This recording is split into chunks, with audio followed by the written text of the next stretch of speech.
हे भगवान, ये माता है या शत्रु? अगर मेरे स्वामी ने कहीं अपनी माता की आज्ञा स्वीकार कर योग ले लिया तो फिर हम 12 रानियों का क्या होगा? हम तो अपने पति के जीते जी विधवा हो जाएंगी। हमारा तो जीवन ही नष्ट हो जाएगा और वो फूल जैसी 16 कन्याएं अपने पिताश्री के बिना कैसे रह पाएंगी? मुझे ये सब बातें अन्य रानियों को बता देनी चाहिए, लेकिन वो तो ये सब सुनते ही सारे महलों में रो रो कर क्रंदन मचा देंगे, जिससे स्थिति और भी बिगड़ सकती है। नहीं नहीं, मैं किसी को कुछ नहीं बताऊंगी। लेकिन महाराज अपनी माता की आज्ञा का पालन अवश्य करेंगे, और फिर उन्होंने योगी बनकर दीक्षा लेने का निर्णय ले लिया तो उन्हें कोई नहीं रोक सकता। सोच लो मामंती, सोच, नहीं तो अनर्थ हो जाएगा। मुझे महाराज को योगी बनने से रोकना ही होगा। आखिर मैं भी तो पटरानी हूं और महाराज सबसे ज्यादा मेरे ही रूप सौंदर्य के कायल हैं। अब तो मैं ऐसा तुरीय चरित्र करूंगी जिससे राजमाता का ये सपना सदा सदा के लिए समाप्त हो जाएगा।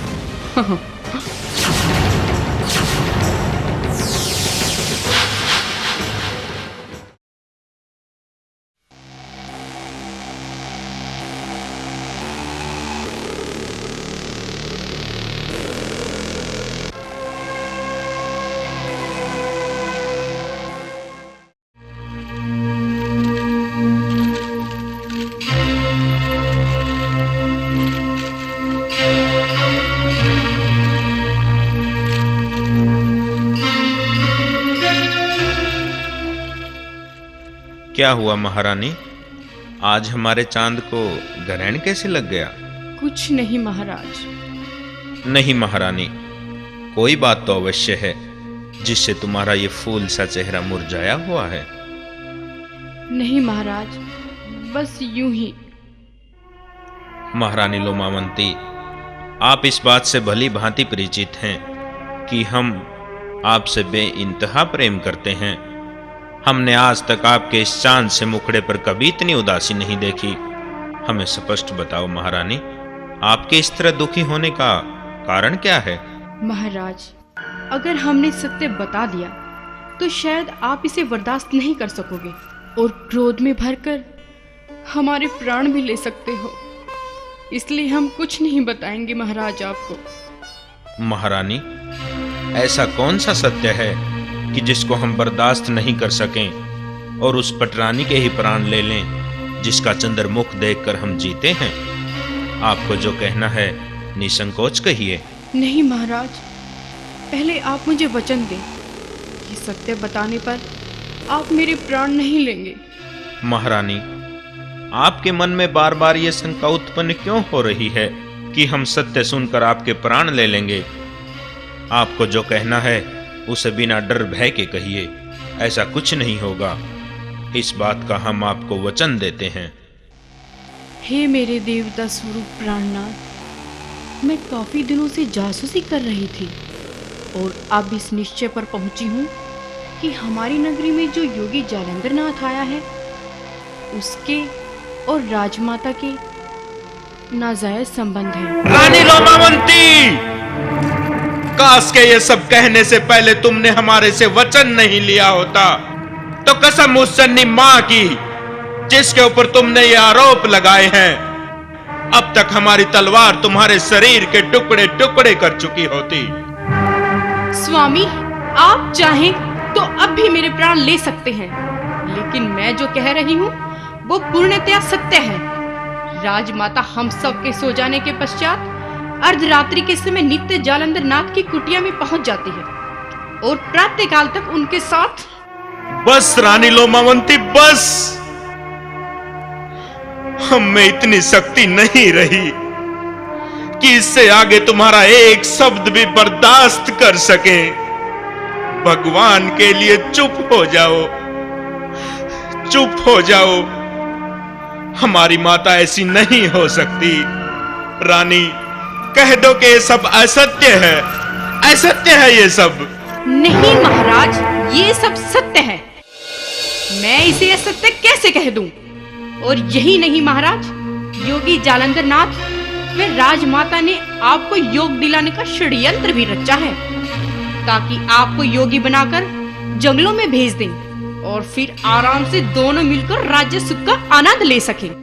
नहीं रानी नहीं, सूर्य पूर्व की बजाय पश्चिम से उदय हो सकता है, सितारे आसमान की बजाय जमीन से उग सकते हैं, लेकिन यह कदापि नहीं हो सकता कि हमारी राजमाता चरित्रहीन हो। हम आपकी बातों का विश्वास नहीं करते रानी। हो सकता है कि यह सब कहने के पीछे तुम्हारा कोई निजी स्वार्थ छिपा हो। क्या क्या स्वामी, इन सब में भला मेरा क्या स्वार्थ हो सकता है? जितनी इज्जत राजमाता के प्रति आपके दिल में है, उससे कहीं अधिक हमारे दिल में भी है। मेरी बात सच है या झूठ, आप चाहें तो इसकी जांच भी करवा सकते हैं।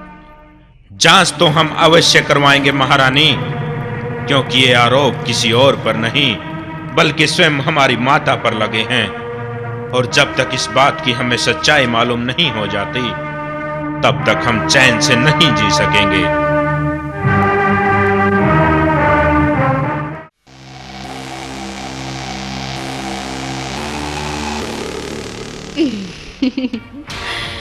राजमाता, मैं भी देखती हूँ कि तुम किस प्रकार योगी बनाती हो मेरे स्वामी को।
महाराज, महाराज संभालिए अपने आप को। महाराज, आपका स्वास्थ्य बहुत बिगड़ता जा रहा है महाराज।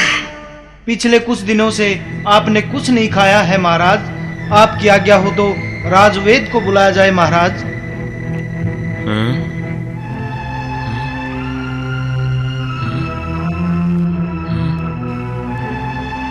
आपकी आज्ञा हो तो राजवेद को बुलाया जाए महाराज। नहीं, मुझे कुछ नहीं हुआ, मैं ठीक हूं। तुम जाओ यहां से। लेकिन महाराज, मैंने कहा ना तुम जाओ यहां से। जो आज्ञा महाराज।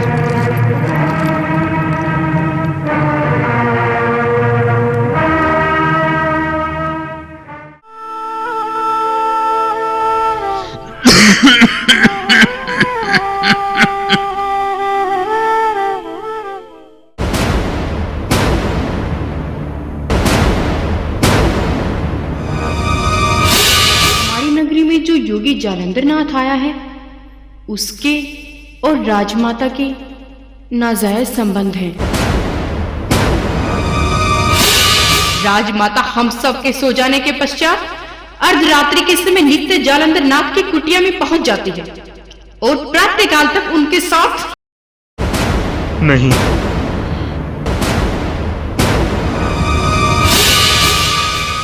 ये सब सत्य है, मैं इसे असत्य कैसे कह दूं? ये सब सत्य है।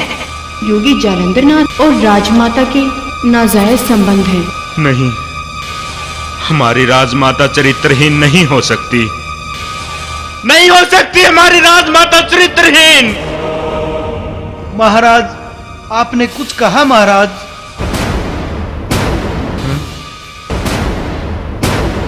नहीं, तुम जाओ,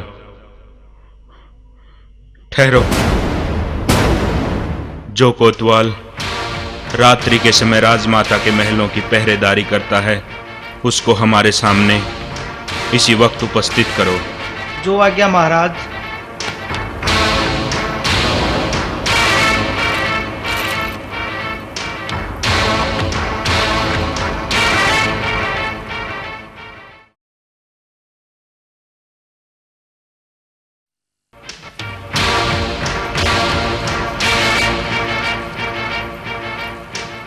महाराज की जय हो। कोतवाल उपस्थित है महाराज। प्रणाम महाराज। महाराज, मैं राजमाता के महलों की रात्रि के समय पहरेदारी करता हूँ। क्या मुझसे कोई गलती हो गई महाराज?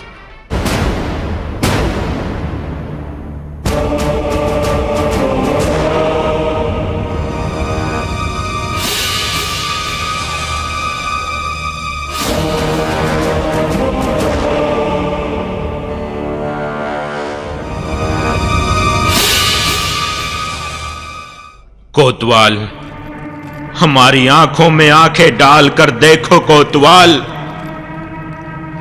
हम पिछली कई रातों से सो नहीं सके हैं। पता है क्यों? क्योंकि हमारी राजमाता चरित्रहीन है। ये आप क्या कह रहे हैं महाराज? ऐसा हम नहीं, बल्कि हमारी रानी लोमावंती कहती है। उनका कहना है कि राजमाता अर्धरात्रि के समय योगी जालंधर नाथ के डेरे में जाती है। चूंकि तुम राजमाता के महलों की रात्रि के समय पहरेदारी करते हो, तो तुम हमें बताओ कि राजमाता सचमुच अर्धरात्रि के समय महलों से जाती है? महाराज, वो देखो कोतवाल, तुम्हारे द्वारा कहा गया एक एक शब्द इस बात के सच या झूठ होने का प्रमाण होगा। इसलिए अपने मुख से जो भी कहो वो पूर्णतः सत्य होना चाहिए।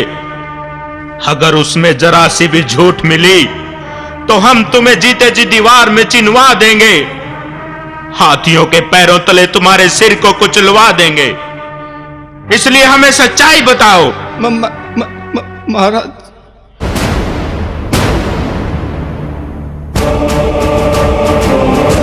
कोतवाल, तुम ये मत भूलो कि तुम इस वक्त इस नगरी के राजा गोपीचंद के सामने खड़े हो और राज्य नियमानुसार हमारे द्वारा पूछे गए प्रश्न का उत्तर न देना घोर अपराध है। इससे पहले कि हम अपने होशो हवास खो बैठे और हमारी तलवार अपने नियंत्रण से बाहर हो जाए, हमें स्पष्ट बताओ कि क्या राजमाता अर्धरात्रि के समय महलों से बाहर जाती है? बताओ। बताता हूँ महाराज, बताता हूँ।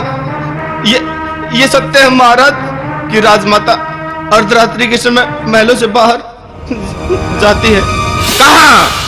कौन सी जगह पर जाती है? जी, योगी जालंधर नाथ की कुटिया पर। सैनिकों, आदेश करें महाराज। सबसे पहले तो इस दुष्ट कोतवाल को अपनी सेवाओं की लापरवाही के अपराध में कठोर कारावास में डाल दो।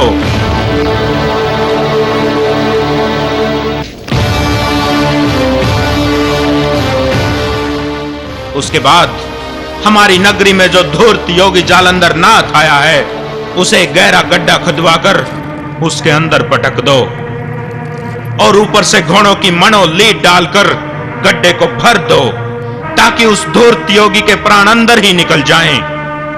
ये कार्य बहुत ही गुप्त रूप से आज रात ही हो जाना चाहिए।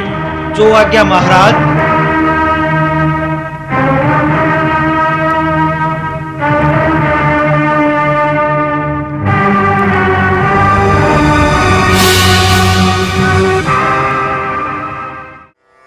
मैं माँ हूँ, धरती माँ। तो इस प्रकार कोतवाल के कहने से राजा गोपीचंद को ये पूर्ण विश्वास हो गया कि राजमाता व योगी जालंधर नाथ के बीच नाजायज संबंध हैं। इसलिए उन्होंने क्रोधवश आनन फानन में ये आदेश जारी कर दिए। राजा गोपीचंद के आदेश अनुसार सैनिक महायोगी जालंधर नाथ को रात्रि के समय जिस वक्त वो समाधि लगाए उपासना कर रहे थे, उनको उसी अवस्था में उठाकर गहरे गड्ढे में रख देते हैं और ऊपर से कूड़ा करकट डालकर गड्ढे को पूरी तरह से भर देते हैं। योगी जालंधर नाथ के सिर पर अधर में लकड़ियों का गट्ठर होने की वजह से सारा कचरा उसके ऊपर ही अटक गया। योगी जालंधर नाथ तो अपने सांवर मंत्रों की सिद्धि में इस प्रकार लीन थे कि जो कुछ घटित हुआ उन्हें उसका आभास तक नहीं हुआ। उधर नगरवासियों व रानी मैनावंती ने ये समझा कि योगी जालंधर नाथ अचानक नगरी से चले गए हैं। रानी मैनावंती के दिल पर इस बात का बहुत बुरा प्रभाव पड़ा और वह बहुत बेचैन रहने लगी।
माता प्रणाम।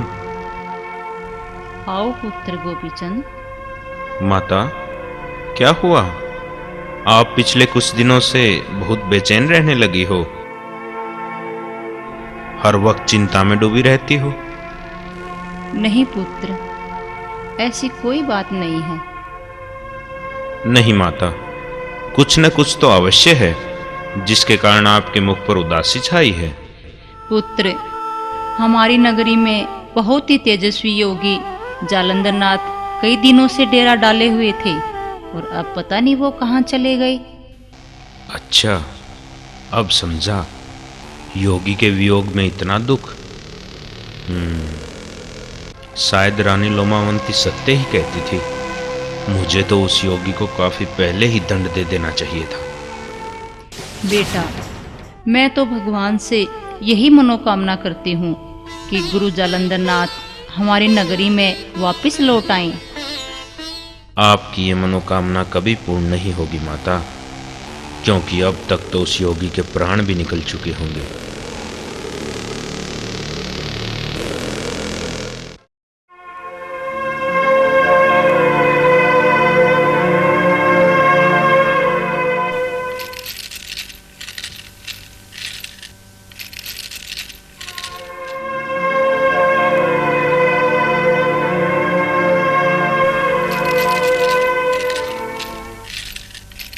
माता, आखिर बात क्या है? आपका स्वास्थ्य दिन प्रतिदिन गिरता जा रहा है। बेटा, मेरी दिली इच्छा थी कि तुम्हें योगी जालंधर नाथ से अमरत्व का वरदान दिलवाऊं। वो बहुत ही सिद्ध योगी थे बेटा। सिद्ध योगी एक गड्ढे से तो निकल नहीं सके, देंगे मुझे अमरत्व का वरदान। और बेटा, तुम मेरी चिंता मत करो, मेरी मृत्यु नहीं होगी, क्योंकि मुझे गुरुदेव से अमरत्व का वरदान मिल चुका है। उन्हें ऐसा वैसा सिद्ध मत समझना बेटा, वो तो मरे हुए प्राणी को भी जीवित करने का सामर्थ्य रखते हैं। माता, ये घर घर मांगने वाले ढोंगी आप जैसी भोली भाली नारियों को अपने माया जाल में फंसाकर उनकी बुद्धि भ्रष्ट कर देते हैं, और आप उनके बारे में सोचकर इतनी चिंतित क्यों हो रही हैं? नहीं बेटा, गुरु जालंधर नाथ तो साक्षात परमात्मा के अवतार हैं। उनका जन्म तो जग कल्याण के लिए हुआ है। ऐसे ऐसे सिद्ध महात्मा कभी कभी ही धरती पर अवतार लेते हैं। माता की बातों से तो ऐसा लगता है कि योगी जालंधर नाथ सिद्ध योगी हैं। कहीं रानी लोमावंती की बात असत्य हुई और माता जो कह रही है वो सत्य हुआ, तो यह तो मेरे द्वारा बहुत बड़ा अपराध हो गया। क्या हुआ बेटा गोपीचंद, तुम इस तरह क्यों चिंता में पड़ जाते हो? जी कुछ नहीं माता। और हाँ बेटा, अब भविष्य में इस बात का ध्यान रखना कि कोई भी सिद्ध योगी हमारी नगरी में पधारे तो उनसे दीक्षा लेना मत भूलना। ठीक है माता, अब कोई नाथ पंथ का योगी हमारी नगरी में पधारेगा तो मैं दीक्षा अवश्य लूंगा। प्रणाम।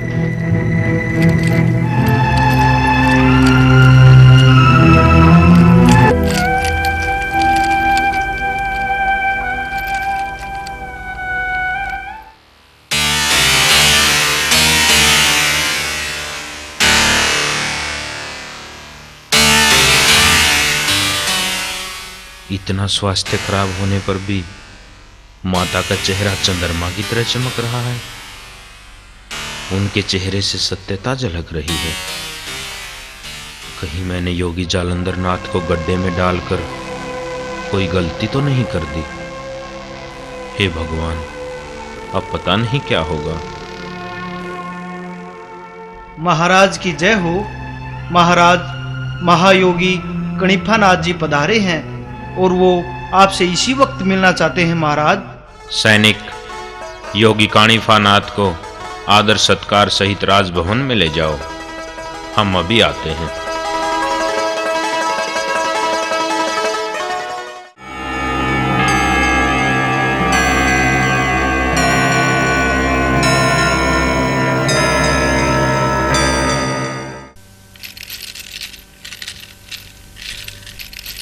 प्रणाम योगीराज, मैं यहाँ का राजा गोपीचंद एल्लापट्टन नगरी में पहुंचने पर आपका हार्दिक अभिनंदन करता हूँ। आप आदेश करें योगीवर, मैं आपकी क्या सेवा कर सकता हूँ? राजन, हमें तो एक विशेष कार्य हेतु आपके पास आना पड़ा है। योगीवर, मैं आपके कार्य का विषय जानना चाहता हूँ। राजन, आज से काफी वर्षों पूर्व हमारे गुरु महायोगी जालंधर नाथ जी आपकी नगरी में पधारे थे। क्या योगीवर, आप गुरु जालंधर नाथ जी के शिष्य हैं? माता, आप और इस हालत में यहाँ? नहीं, मैं ठीक हूँ बेटा। हाँ माता, मैं गुरु जालंधर नाथ का शिष्य कणिफा नाथ हूँ। काणिफा नाथ जी, आप तो मेरे गुरु भाई हुए। काफी वर्षों पहले गुरु जालंधर नाथ जी हमारी नगरी में आए थे। उनके सिर के ऊपर लकड़ियों का गट्ठा अधर में रहता था।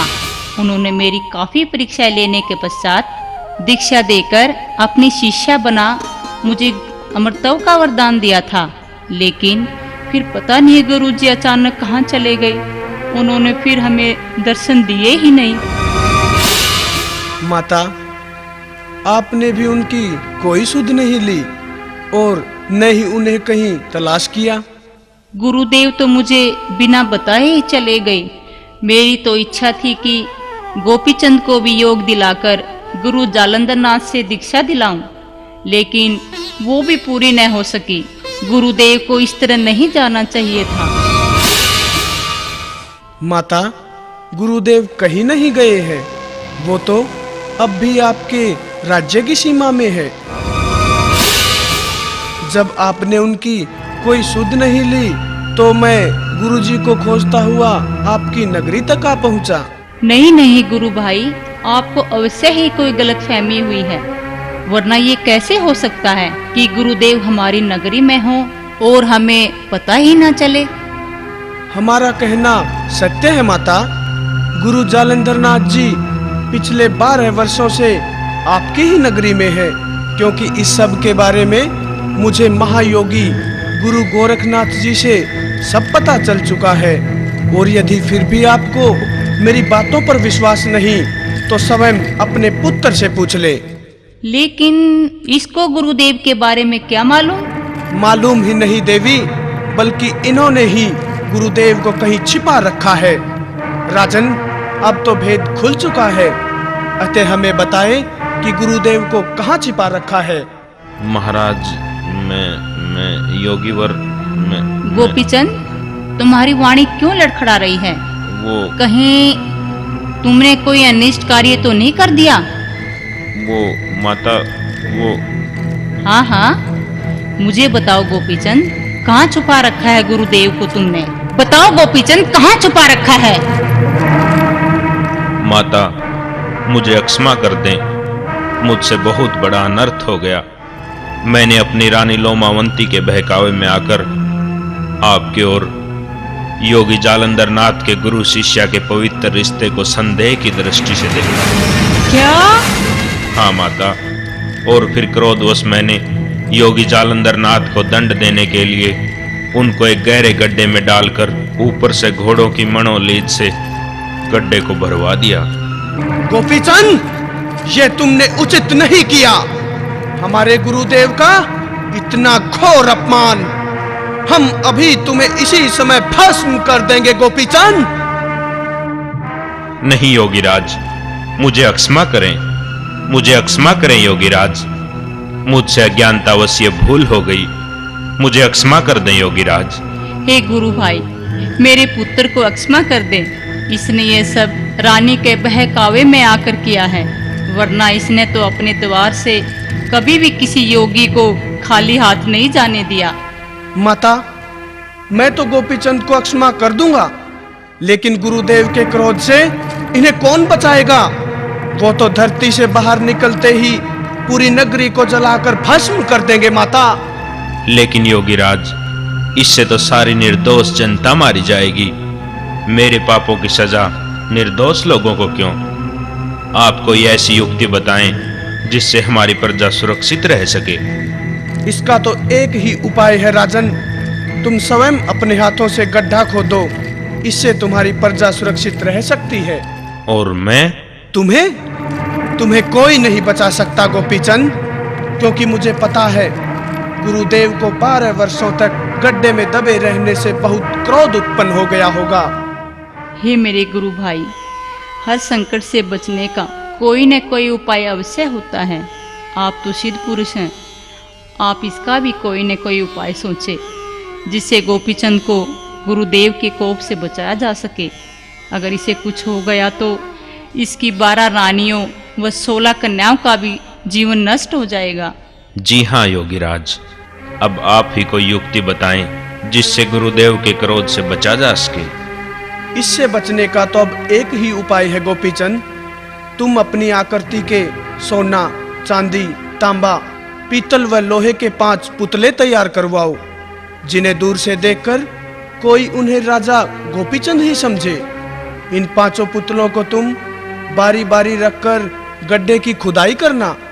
तुम्हारे खुदाई शुरू करते ही अंदर से गुरुदेव तुम्हारा नाम पूछेंगे, तो तुम अपना नाम बताकर उस स्थान से तेजी से हट जाना।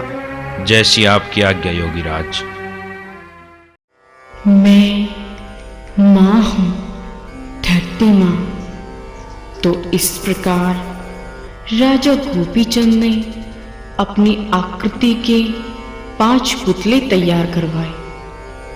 दूर से देखने पर ऐसा लगता था कि मानो राजा गोपीचंद स्वयं ही खड़े हों। फिर उन पुतलों को उस स्थान पर जहां योगी जालंधर नाथ जमीन में दबे थे वहां रखकर गोपीचंद ने खुदाई प्रारंभ की।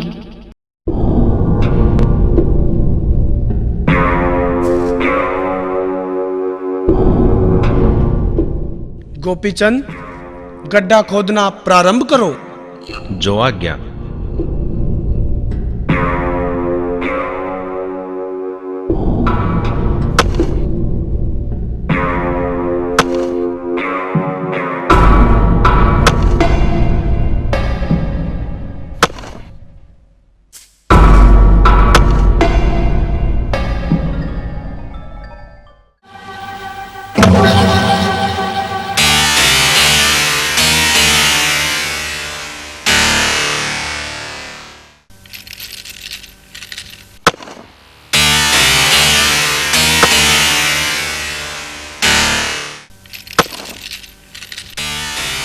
जो इस गड्ढे को खोद रहा है वह अपना नाम बताए।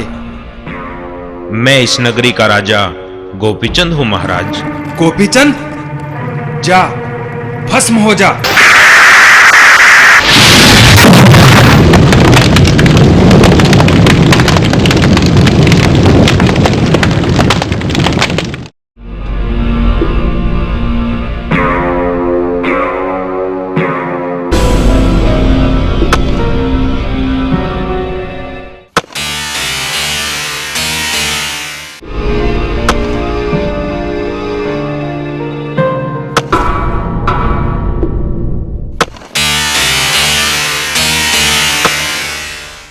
अब कौन है जो गड्ढा खोद रहा है?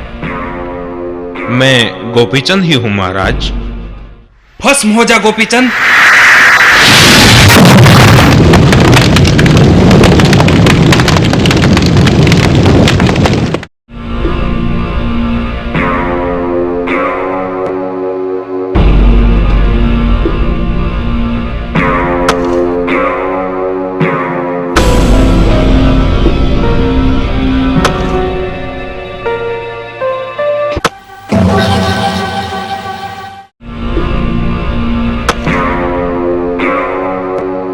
तुम कौन हो जो गड्ढा खोद रहे हो?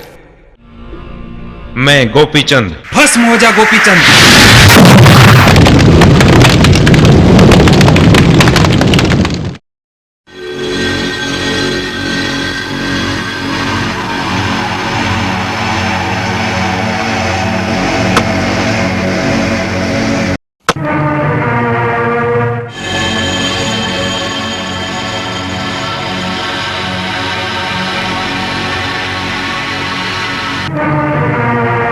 अब गड्ढा खोदने वाला अपना नाम बताए।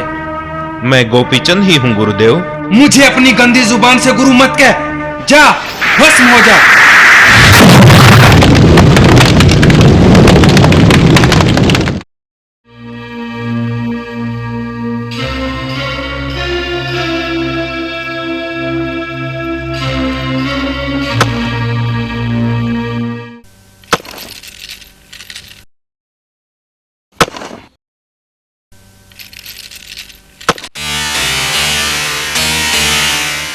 अब कौन है?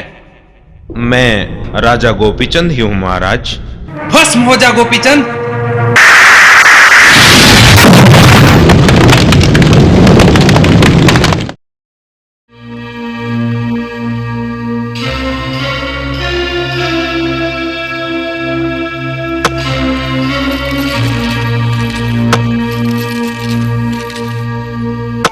ये क्या हो रहा है?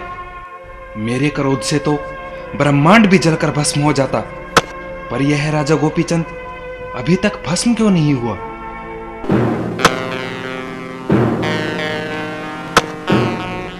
गड्ढा खोदना बंद करो। मैं स्वयं ही बाहर आ रहा हूं।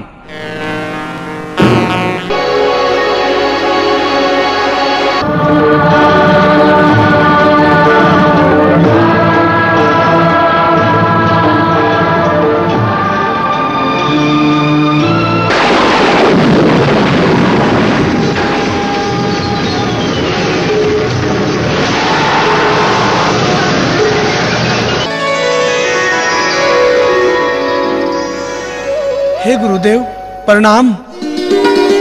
काणिफानाथ, मेरे शिष्य, तुम यहाँ? हाँ गुरुदेव, मुझे महायोगी गुरु गोरखनाथ जी से आपके यहाँ कैद होने का पता चला तो मैं आपको खोजता हुआ यहाँ तक आ गया गुरुदेव। ये राजा गोपीचंद है गुरुदेव, इन्हें अक्षमा कर दें। गोपीचंद! हे योगी जालंधर नाथ, मुझे अक्षमा कर दें। मुझसे ये सब अज्ञानतावश हो गया। मैं आपकी दिव्य शक्तियों से अपरिचित था। आप तो साक्षात ब्रह्म स्वरूप हैं। मेरा अपराध अक्षमा करें योगीराज, अक्षमा करें। हे गुरुदेव, राजा गोपीचंद को अक्षमा कर दें। इन्होंने जो कुछ किया रानी के बहकावे में आकर किया। इनका उद्देश्य आपका अपमान करना नहीं था गुरुदेव। तो ठीक है कानिफा, तुम कहते हो तो हम इन्हें अक्षमा कर देते हैं। उठो राजन, हमने तुम्हें सब अपराधों के लिए अक्षमा किया, लेकिन इसके साथ तुम एक बात का सदैव ध्यान रखना। चूंकि तुम एक राजा हो, प्रजा पालक हो, कोई भी निर्णय करने से पहले उसके पक्ष विपक्ष का सदैव ध्यान रखना चाहिए। भावनाओं में बहकर कोई निर्णय करना उचित नहीं होता राजन। हे योगीराज, मैं अपने किए पर बहुत शर्मिंदा हूं, क्योंकि मेरे द्वारा यह निर्णय भावनाओं के वशीभूत ही लिया गया था। मैं भविष्य में सदैव इस बात का ध्यान रखूंगा योगीराज। ठीक है राजन, अब आप अपने महलों में जाकर राज्य सुख भोगो। हम कुछ समय विश्राम के बाद यहाँ से प्रस्थान करेंगे। जो आज्ञा योगीराज, प्रणाम। यशस्वी भव राजन।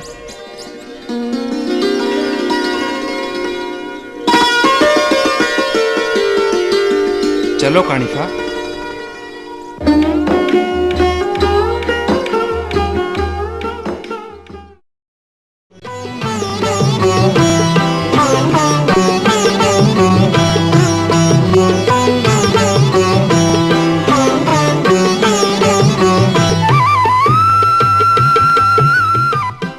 रुक जाओ गोपीचंद, तुम महलों में प्रवेश नहीं कर सकते। ये आप क्या कह रही हैं माता?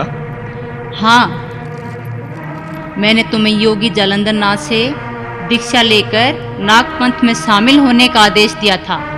तुम वापिस क्यों आ गई गोपीचंद? जाओ और योग धारण कर गुरुदेव से अमरत्व प्राप्त करो। माता, मेरी समझ में अभी तक ये नहीं आया कि आप मुझे योगी बनाने की जिद पर क्यों अड़ी हैं। आपने एक पक्ष तो देख लिया कि योगी बनकर अमरत्व प्राप्त करो। क्या आपको यह भी ज्ञात है कि योगी बनने के लिए हर वस्तु का त्याग करना पड़ता है, हर रिश्ते नाते को भुलाना होता है माता? मुझे ये अच्छी तरह ज्ञात है गोपीचंद कि योग धारण के लिए तुम्हें रिश्ते नातों व इस राजसी वैभव का त्याग करना होगा, और मैं भी यही चाहती हूँ कि तुम इस सांसारिक मोह माया को त्याग दो। माता, आपका यह अभिप्राय है कि मैं उन 12 रानियों का त्याग कर दूं जिनकी जीवन डोर मेरे संग बंधी है? माता, इससे तो वो सुहागनों के वस्त्रों में विधवा हो जाएंगी। और उन 16 कन्याओं का क्या होगा माता, जो अपने जीवन का एक एक पल अपने पिताश्री के साथ बिताना चाहती हैं? अगर हम एक पल के लिए उनकी आंखों से ओझल हो जाते हैं तो उनका रो रो कर बुरा हाल हो जाता है। माता, जब उनको ये पता चलेगा कि उनके पिताश्री उनको सदा के लिए छोड़कर चले गए हैं, तो उन फूल जैसी कन्याओं की आंखों से आंसुओं के सैलाब उठेंगे माता, और उनकी आंखों से बहते हुए आंसुओं की एक एक बूंद आपसे चिल्ला चिल्ला कर ये पूछेगी कि बताओ मेरे पिताश्री कहां हैं? क्यों बनाया तुमने उनको योगी? उस समय आपके पास सिवाय बेबसी व लाचारी के कुछ नहीं होगा।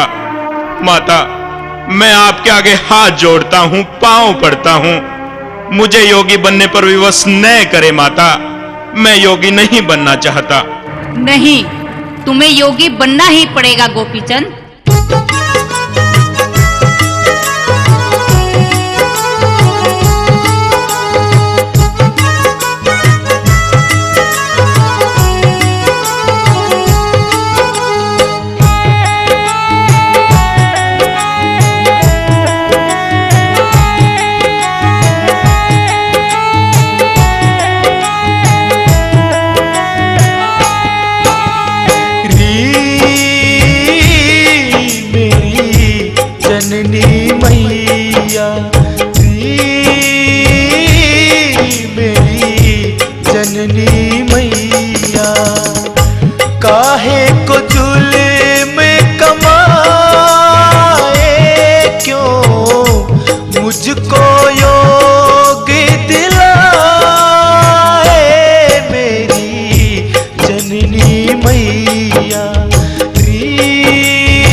क्या जाने भोली मैया धोखा है ये तेरे साथ।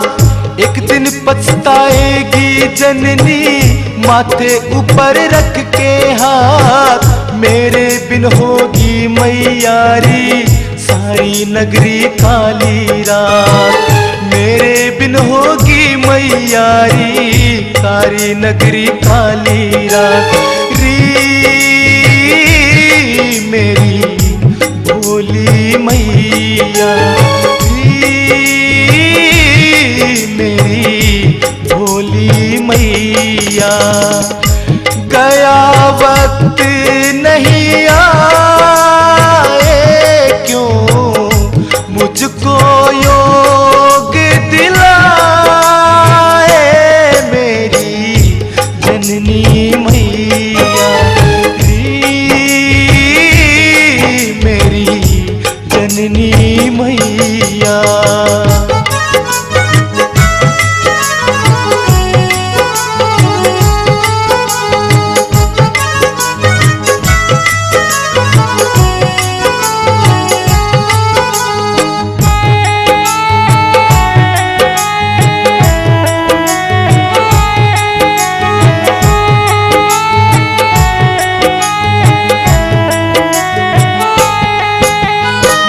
मुझको जोग दिला कहलाए माता अत्याचारी।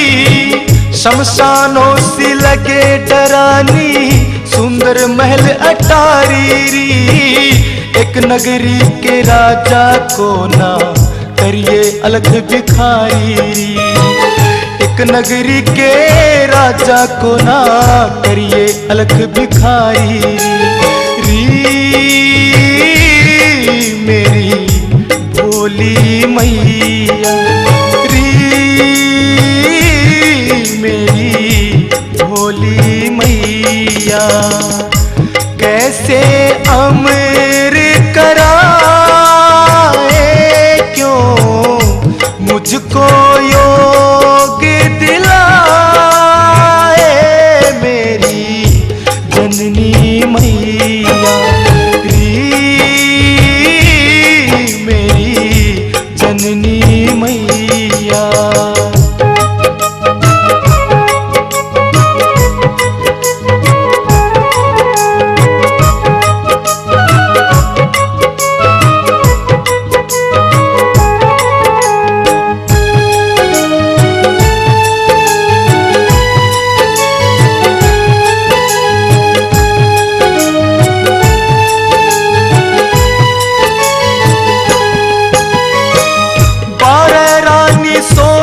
कन्या रोएंगी ले लंबी सांस। कोसेगी तुम्हें नगरी सारी जो करती है मेरी आस। हंसती खेलती इस दुनिया से ना दे मैया मुझे बनवास। हंसती खेलती इस दुनिया से ना दे मैया मुझे बनवास। मेरी भोली मैया, मेरी भोली मैया। काहे ये गुल खिलाए क्यों मुझको योग दिलाए। मेरी जननी मैया,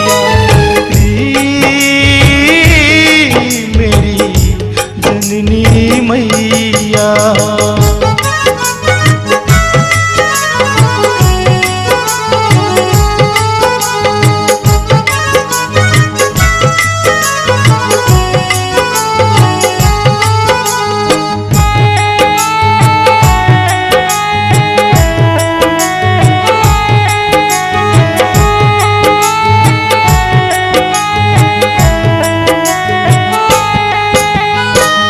नाम अमर होता है मैया, काया किसकी अमर हुई। राजा से कर फक्कड़ मुझको कैसी है ये रीत नई। पुत्र मोह के कारण तुमको लग जाएंगे दाग कई। पुत्र मोह के कारण तुमको लग जाएंगे दाग कई। रोएगी री जननी, रोएगी जननी। सब्र तुम्हें नहीं आए क्यों, मुझको योग दिलाए मेरी जननी मैया, मेरी जननी मैया। मैं तुम्हारी कोई बात नहीं सुनना चाहती, तुम्हें योग लेना ही पड़ेगा। ये मेरा अंतिम निर्णय है। माता, अपने इस निर्णय पर पुनः विचार करें, क्योंकि अभी तक तो इस राज्य का उत्तराधिकारी भी पैदा नहीं हुआ और मेरे अलावा इन रंग महलों में कोई दूसरा पुरुष भी नहीं है। अगर मैं योगी बन गया तो ये वंश ही समाप्त हो जाएगा। माता, बस करो गोपीचंद, बस करो। मैं इससे आगे एक शब्द भी नहीं सुनना चाहती। तुम स्पष्ट क्यों नहीं कह देते कि मुझे आपका आदेश नहीं मानना है? वाह पुत्र वाह, क्या इसी दिन के लिए मैंने तुम्हें पाल पोस कर बड़ा किया था कि तुम एक दिन अपनी माता का, अपनी जननी का आदेश मानने से इनकार कर दो? सच तो यह है कि तुमसे ये राजसी ऐशो आराम का त्याग नहीं होता। डरते हो तुम योग के मार्ग से। धिक्कार है मुझे तुम जैसे पुत्र पर जो राजसी सुख के लिए अपनी माता का आदेश न माने। बस माता बस, ठोकर मारता है गोपीचंद ऐसे महल अटारियों को। आपके एक आदेश के आगे सैकड़ों राज्य कुर्बान है। माता, आपने ये कैसे सोच लिया कि मैं आपका आदेश नहीं मानना चाहता? मैंने तो सिर्फ आपसे अपने निर्णय पर पुनर्विचार करने को कहा था ताकि आपको बाद में न पछताना पड़े। मैंने ये कभी नहीं कहा कि मुझे आपका आदेश स्वीकार नहीं। आप मेरी माता हैं, मेरी जननी हैं। मेरे लिए आपका हर आदेश स्वीकार्य है। मैं अभी जालंधर नाथ योगी के पास जाकर दीक्षा लेता हूं। मुझे आशीर्वाद दे माता कि मैं अपने लक्ष्य को बिना डगमगाए प्राप्त कर सकूं। मेरा आशीर्वाद तुम्हारे साथ है पुत्र। तुम अपने लक्ष्य में अवश्य सफल होगे। प्रणाम माता।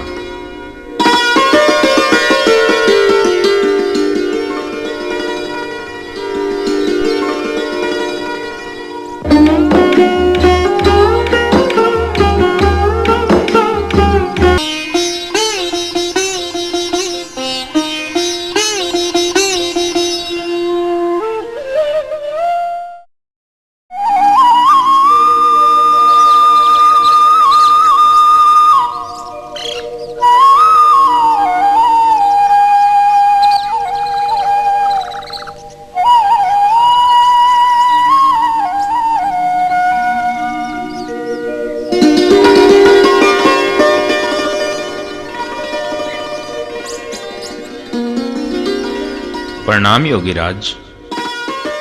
आओ राजन, अब पुनः हमारे पास किस कार्य हेतु आना हुआ? हे योगीराज, मैं अपना समस्त राजपाट, रिश्ते नाते व हर वो सांसारिक वस्तु जो सामाजिक जीवन में मेरे साथ जुड़ी थी, उन सब का त्याग कर आपकी शरण में आया हूं। अतः आप मुझे योग धारण करवा नाथ पंथ में अपने शिष्य के रूप में स्वीकार करें। वह मुझे दीक्षा देकर आप ही की तरह ब्रह्म ज्ञानी विद्वान बनाएं। राजन, योग का मार्ग बहुत कठिन व अनुशासित है। तुमने आज तक राजसी सुख भोगे हैं। योगी बनने का अभिप्राय कांटों पर चलना है। हे योगीराज, अगर मन में दृढ़ निश्चय व मजबूत इच्छा शक्ति हो तो कठिन से कठिन कार्य भी आसान हो जाते हैं और कांटों की चुभन भी मखमल का अनुभव कराती है। राजन, राजपाट का त्याग कर योग धारण करने का निश्चय क्या तुम्हारा व्यक्तिगत निर्णय है या फिर इसमें तुम्हारे परिवारजनों की भी सहमति है? योगीराज, मैं अपने परिवारजनों की सहमति से ही आपके पास आया हूँ। स्वयं मेरी माता मैनावंती ने मुझे राजपाट का त्याग कर योग धारण करने का आदेश दिया है। गोपीचंद, योग धारण करने का विषय सीधे तौर पर तुम्हारे साथ जुड़ा है, इसलिए इस विषय पर मैं आपकी व्यक्तिगत राय भी जानना चाहता हूँ। माता के आदेश के आगे मेरी व्यक्तिगत राय का कोई महत्व नहीं रह जाता योगीराज। राजन, तुम्हारी माता के अलावा तुम्हारे परिवार में 12 रानियां भी हैं। उनकी इस विषय में क्या राय है राजन? क्या वो भी आपको एक योगी के रूप में देखना चाहती हैं? विशेष तौर पर तुम्हारी पटरानी लोमावंती, जिसके बहकावे में आकर तुमने हमको भी कैद में डाल दिया था। अगर तुम योगी बन गए और फिर रानी के बहकावे में आकर गृहस्थ जीवन में चले गए तो हमारे नाथ संप्रदाय की तो नाक ही कट जाएगी। योगीराज, मेरी 12 रानियों में से कोई भी रानी ये नहीं चाहती कि मैं उन्हें छोड़कर योग का मार्ग अपनाऊं, लेकिन माता की आज्ञा के आगे मेरे लिए उनकी चाहत का कोई महत्व नहीं है। और रही बात रानी लोमावंती के बहकावे में आकर वापस गृहस्थ जीवन में जाने की, तो मैं आपको इस बात का विश्वास दिलाता हूं कि ऐसा कुछ नहीं होगा जिससे नाथ पंथ कलंकित हो।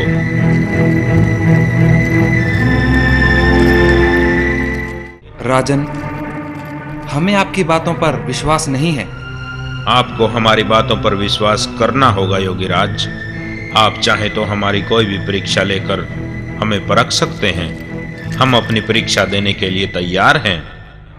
तो ठीक है गोपीचंद, इसके लिए तुम्हें योगियों के वस्त्र धारण कर स्वयं अपने ही महलों में भिक्षा के लिए जाना होगा और तुम्हारी सबसे प्रिय रानी लोमावंती को माता कहकर भिक्षा लानी होगी।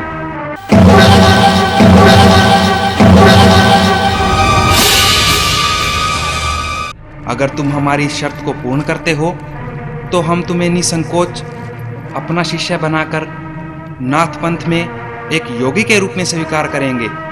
तुम्हारे योग धारण की यही शर्त है राजन। मुझे आपकी ये शर्त मंजूर है। प्रणाम योगीराज।